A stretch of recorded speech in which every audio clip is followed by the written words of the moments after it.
Success classes में आपका स्वागत है। और मनोविज्ञान के जो बहुत ही महत्वपूर्ण प्रश्न हैं उनको एक दृष्टि में यहाँ पे पढ़ने का प्रयास किया गया है। अगर आपको अच्छा लगे तो लाइक एवं सब्सक्राइब जरूर कीजिए। देखिए, ये जो बाल विकास से संबंधित महत्वपूर्ण प्रश्न है, इसमें पहला प्रश्न है कि शैशवावस्था द्वारा जीवन का पूरा क्रम निश्चित होता है। ये किस मनोवैज्ञानिक ने कहा था? तो शैशवावस्था द्वारा जीवन का पूरा क्रम, इन्होंने एक शंकु बनाया था एडलर ने, और उस शंकु में इस पूरे जीवन का एक क्रम निर्धारण किया था। फिर नेक्स्ट क्वेश्चन है कि मनुष्य जो कुछ बनना होता है वह प्रारंभ के 4-5 वर्षों में बन जाता है। यह मनोवैज्ञानिक सिगमंड फ्रायड था। सिगमंड फ्रायड ने यह कहा था कि बालक को यदि कुछ भी बनना हो तो उसको मैं जो अगर मुझे आप 4 से 5 वर्षों में दे देते हो तो मैं उसे जो चाहूँ वह बना सकता हूँ। चाहे मैं उसे पुलिस बना सकता हूँ, चाहे मैं उसे चोर बना सकता हूँ, चाहे मैं उसे डॉक्टर बना सकता हूँ, चाहे मैं उसे इंजीनियर या कुछ भी बना सकता हूँ। फिर नेक्स्ट क्वेश्चन है कि 3 से 6 वर्ष के बालक प्रायः अर्ध स्वप्नों की हालत में रहते हैं। ये किसने कहा था? तो ये जो है थॉर्नडाइक, एडवर्ड एल थॉर्नडाइक ने कहा था। इसका शॉर्ट फॉर्म है एल थॉर्नडाइक। फिर नेक्स्ट है कि शैशवावस्था सीखने का अनोखा काल किसने कहा था? तो ये जो कहा था, ये कहा था वैलेंटाइन ने। बालक, नेक्स्ट क्वेश्चन है कि बालक के हाथ पैर और नेत्र उसके प्रारंभिक शिक्षक है। ये किसने कहा था? तो प्रारंभिक जो शिक्षक है यानी बालक के हाथ पैर और नेत्र, ये जो है रूसो ने कहा था। नेक्स्ट क्वेश्चन है कि कितने वर्ष में बालक सार्थक शब्दों का प्रयोग करता है? तो 3 वर्ष में। फिर नेक्स्ट है कि कौन सी अवस्था में दोहराने की प्रवृत्ति तीव्र होती है? तो दोहराने की जो प्रवृत्ति होती है वह शैशवावस्था में होती है। फ्रायड के अनुसार लड़कों में कौन सी ग्रंथि पाई जाती है? ध्यान देना, फ्रायड के अनुसार लड़कों में तो ओडिपस ग्रंथि पाई जाती है, जबकि लड़कियों में इलेक्ट्रा नामक ग्रंथि पाई जाती है, जिसके कारण लड़का अपनी माता से प्रेम करता है जबकि लड़की अपने पिता से प्रेम करती है।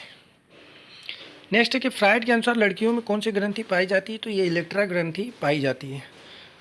फिर जन्म के समय शिशु की औसत लंबाई कितनी होती है? लगभग 51 सेंटीमीटर होती है। दूध के दांतों की संख्या कितनी होती है? तो दूध के जो दांतों की संख्या होती है वह 20 होती है।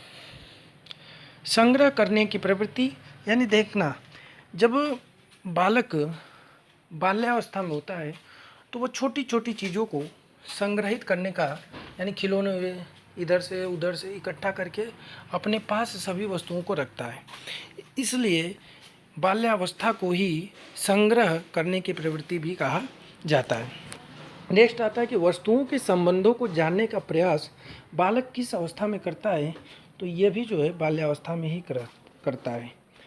फिर अगला क्वेश्चन है कि प्राथमिक विद्यालय में प्रवेश की अवस्था किस अवस्था को माना जाता है? तो बाल्यावस्था में, क्योंकि सीसी में भी कहा गया है, आरटी के तहत भी 6 से 14 वर्ष के बालकों की जो सरकारी स्कूलों में प्रवेश प्रक्रिया प्रारंभ होती है। 6 कक्षा, मतलब यूँ कहें कि 6 वर्ष का बालक कक्षा 1 में प्रवेश करेगा, 7 वर्ष का बालक कक्षा 2 में प्रवेश करेगा। इस तरह से एक सिस्टम बना हुआ है। फिर अगला क्वेश्चन आता है कि कौन सी अवस्था में बालक क्यों और कैसे का प्रश्न करता है? तो ध्यान देना, बाल्यावस्था का बालक जो है ना, प्रश्न क्यों कैसे बहुत कुछ करता है। कि जैसे चिड़िया आकाश में क्यों उड़ती है, हम भी उड़ सकते हैं क्या? इस तरह से विभिन्न प्रकार के जो प्रश्न नहीं भी बनते हैं उसको भी पूछता है। फिर अगला है कि पूर्ण मस्तिष्क का कितना प्रतिशत बाल्यावस्था में तैयार हो जाता है? लगभग 95% जो है तैयार। बाल्यावस्था में प्रत्येक वर्ष शरीर की लंबाई लगभग कितनी वृद्धि होती है? तो 5 से 7 सेंटीमीटर। एडोलसेंस की रचना किसने की? तो जीएस हॉल ने की थी। फिर अगला क्वेश्चन है कि किस मापदंड के अनुसार किशोरों के शब्द चयन का विस्तार होता है? स्टैनफोर्ड विने मापदंड के अनुसार। 14 वर्ष की आयु पर कितने शब्द भंडार हो जाते हैं? लगभग 9,000, जबकि 16 वर्ष की आयु पर यही 11,700। 18 वर्ष की आयु में 13,500 शब्द होते हैं। अब देखिए, बहुत ही ध्यान से समझिएगा, ये जो परीक्षा उपयोगी आल एग्जाम के लिए बहुत ही उपयोगी है।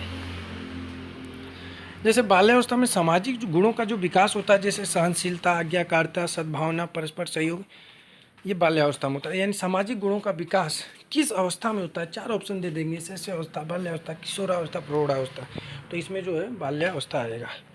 बाल्यावस्था में सामूहिक खेलों में रुचि अधिक होती है, यानी जो है वो एक सामूहिक, एक संगठन के रूप में मिलजुल कर खेलते हैं। बाल्यावस्था में भाषा में रुचि अधिक होती है।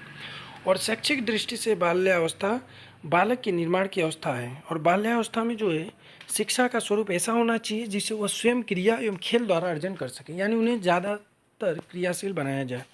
नेक्स्ट है कि क्रिया एवं खेल पर आधारित शिक्षा विधि निम्नवत है। ध्यान देना, जो प्राथमिक कक्षाओं के लिए जो है मोंटेसरी शिक्षण विधि है, प्रोजेक्ट शिक्षण विधि, डॉल्टन शिक्षण विधि, किंडरगार्टन विधि, ये सब जो है बाल्यावस्था के बच्चों के लिए है। किशोरावस्था में 18 वर्ष की आयु का औसत बालक इसी आयु की औसत बालिका से लगभग 10 सेंटीमीटर अधिक लंबा होता है।